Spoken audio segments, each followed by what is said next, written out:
Alright folks, what I made is a meter stick. I believe it's 39 inches for a meter, but as you can see, if you measure this in Blender with a measuring tape, it is like 1 meter in length. What I did is exported it as a model so that we can load it in the game. I'll load small grid, but this is where you extract it in the user folder in your level. Say like this is the user folder. This is a default location in levels here, and here is a small grid. In the art folder, you see how this has its own folder? That's how you extract it. And just free roam.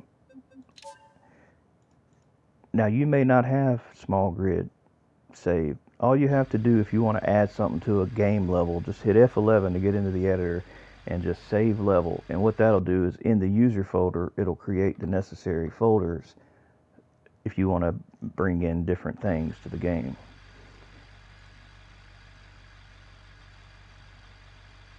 Alright, there's our meter stick right there. Let me slow this camera down. See? In the small grid, the art folder, meter stick folder. Alright, there it is, meter stick.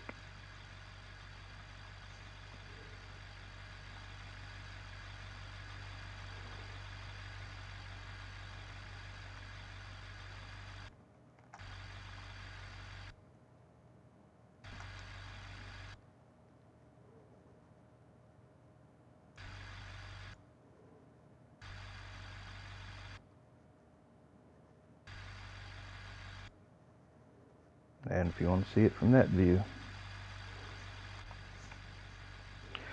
So that's how it looks, folks. That's a meter.